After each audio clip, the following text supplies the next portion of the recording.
começando o primeiro Especiais de 2013. O tema do programa de hoje é educação e o nosso convidado é o reitor da Universidade Fevale, o professor Ramon Fernando da Cunha. Tudo bem, professor? Bem-vindo. Obrigado, André. Tudo bem?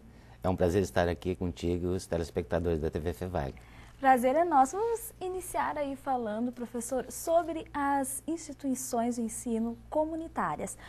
Qual que é o diferencial? A gente sabe que a Universidade Fevale é uma instituição comunitária, sem fins lucrativos, ou seja, tudo que se arrecada é investido na própria instituição.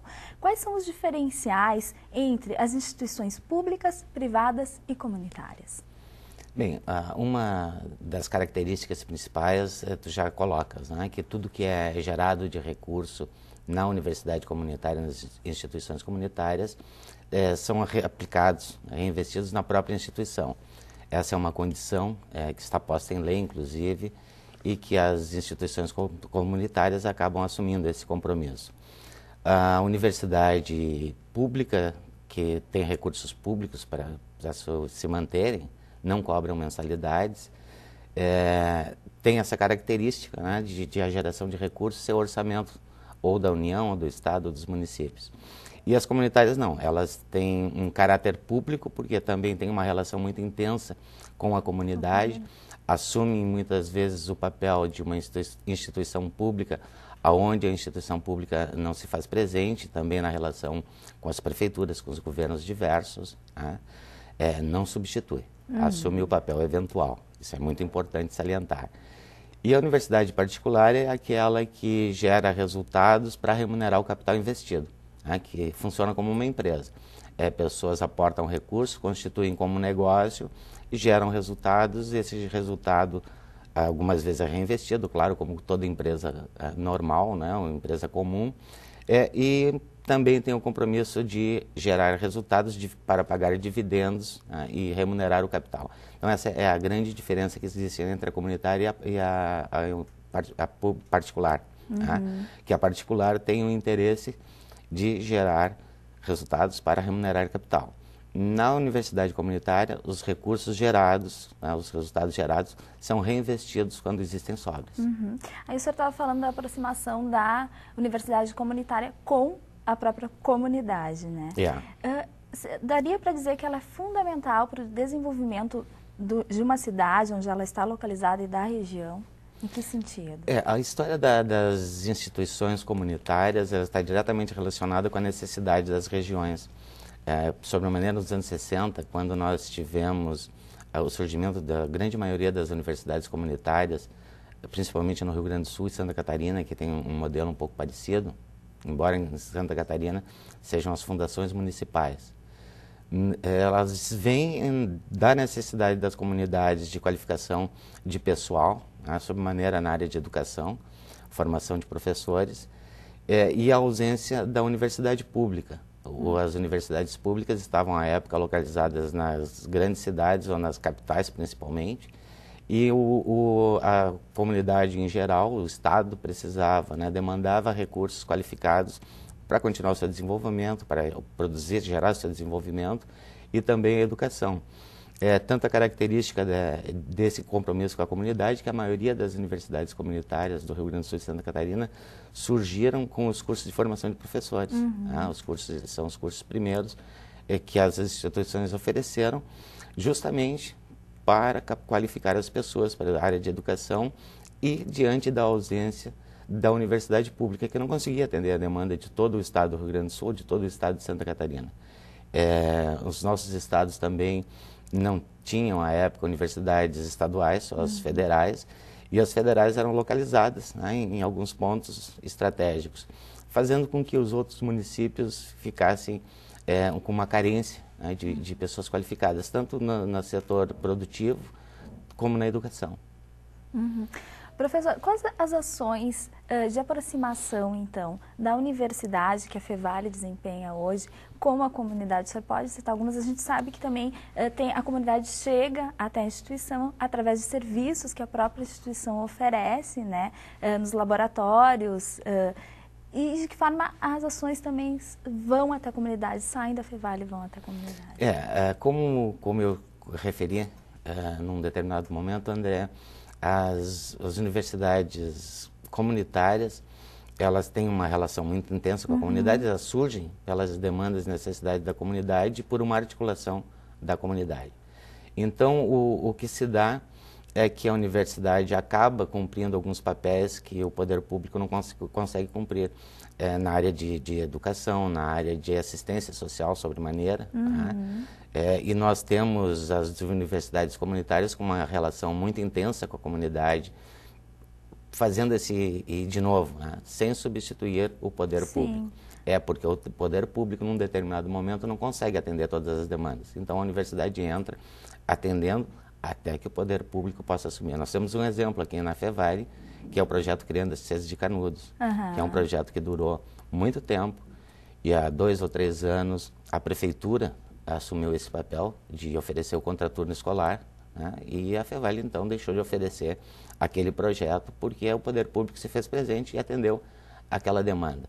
É um projeto, e aí eu já estou exemplificando a relação com a comunidade, um projeto que trabalhava com crianças em situação de risco e que tinham no seu contraturno atividades culturais, sociais, esportivas, de tal forma que eles promovessem a socialização das crianças e também, de certa forma, a ocupação, fazendo com que elas diminuíssem as possibilidades de elas se colocarem à margem da sociedade.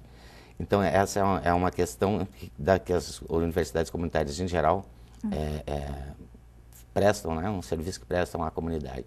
Mas existem outros serviços também. As clínicas, normalmente, trabalham com uma forte interação com a comunidade, atendendo também pessoas, alguns grupos específicos numa determinada situação, e, em geral, a comunidade carente, aquelas que dependem, que não têm recursos para procurar uma clínica particular. Como de fisioterapia, quiropraxia. Algumas ações de análises da biomedicina, que também já promoveu alguns eventos importantes em algumas regiões específicas, detectando situações de incidências de parasitas nas pessoas, nas crianças, sob maneira. Então, uma situação que há uma demanda não atendida pelo poder público e que a universidade, por seu aspecto comunitário, acaba atendendo. E, claro, também aquelas em que nós somos procurados, às vezes por empresas, organizações, para atender uma determinada demanda, um determinado produto. A área de pesquisa trabalha muito nessa interação. Quais os projetos de pesquisa também que se tem aqui dentro voltados a essas áreas? Doutorado, mestrado? Nós temos os programas de mestrado, os programas de doutorado e alguns grupos de pesquisa que ainda não estão vinculados ao programa, mas que também prestam esse serviço.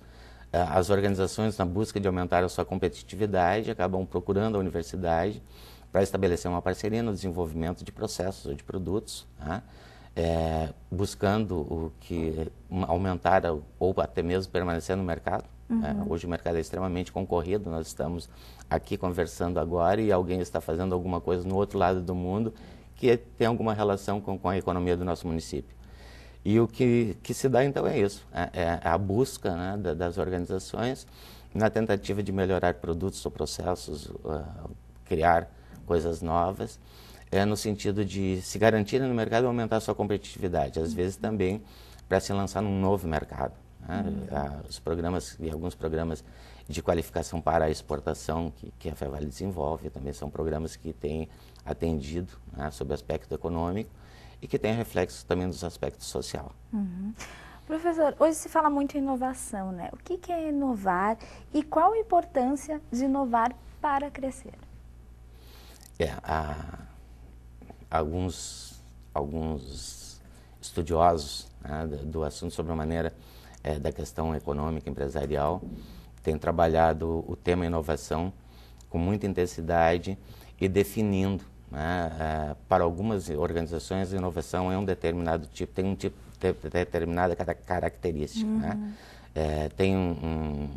Por exemplo, alguns dizem que tu lançares um mesmo produto no mercado novo é uma inovação. O mais radical é que a inovação se caracteriza por alguma coisa totalmente nova, alguma coisa que ainda não existe. E sem dúvida, já falei antes em competitividade, hoje a competitividade é mundial. Se nós fazemos aqui em Novo Hamburgo, no Vale dos Sinos, alguém pode estar fazendo em outro lugar do mundo. E a forma que as organizações têm de perpetuar a sua existência e garantir a sua lucratividade é através da inovação, é desenvolvendo produtos novos, processos novos e através disso tendo ganhos de qualidade ou ganhos de produtividade e com isso podendo competir em melhores condições nesse mercado hoje que é um mercado global. Nós falamos de China, falamos de Índia, falávamos algum tempo atrás mais intensamente da Europa, Estados Unidos, mas o Oriente como um todo. Né? Vivemos uma época que eram os tigres asiáticos, o grande preocupação do mundo. Hoje não são mais os tigres, é a China especificamente, a Índia. E isso faz com que então essas organizações busquem, através da inovação, garantir que elas sejam players mundiais, né? Possam se manter competindo com essas outras organizações de qualquer lugar do mundo.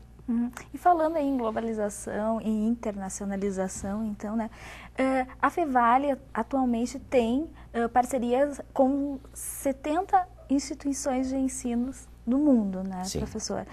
Em 21 países.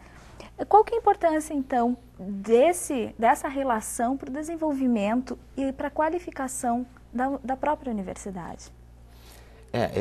Eu te digo que tem uma relação para a qualificação da própria universidade e também para a qualificação dos nossos processos e dos produtos que nós desenvolvemos para a nossa comunidade. Né? Nós temos algumas parcerias que são extremamente importantes para nós, porque elas são produtivas, como a Finlândia. Né? A Finlândia é uma parceria, nós já recebemos muitos alunos da Finlândia, já mandamos alunos para a Finlândia, já recebemos professores da Finlândia, já mandamos também os nossos docentes para algumas atividades lá. Agora mesmo, em janeiro, nós tivemos 3 professores participando de um curso em Ramelina, na RAMP. E isso hoje, nós precisamos pensar que as pessoas se formam, né, os nossos alunos se formam para trabalhar em ambientes multiculturais. E esse processo, né, de multiculturalidade, ele é muito intenso. E nós temos, através da internacionalização, a possibilidade de desenvolver essa habilidade com os nossos alunos. E não é só o aluno que vai. Né? O aluno que vai é importante, ele tem uma experiência de viver num ambiente diferente, com um processo diferente. Mas também o aluno que vem dessas universidades, que convive aqui no campus com os nossos alunos, tem aula com os nossos alunos. Trazendo, né? suas experiências. Trazendo suas experiências, sua cultura. Né? E isso faz com que haja um crescimento extremamente importante na formação dos nossos acadêmicos e, por extensão, a comunidade, porque essas experiências que são desenvolvidas no exterior, elas são úteis e são aproveitadas, claro que adaptadas muitas vezes à nossa realidade. Né? Não é possível trazer um projeto desenvolvido da Finlândia para cá e aplicar integralmente. Mas esse processo de conhecer e trazer, aplicar aqui, é um processo que se dá de uma forma muito produtiva, porque nós não precisamos trilhar todo o caminho e ter os mesmos erros que eles já tiveram. Claro. Né? Nós aproveitamos a experiência deles e eles também, claro, aproveitam as nossas. Né? Tá certo. A gente vai para o intervalo agora e volta em seguida.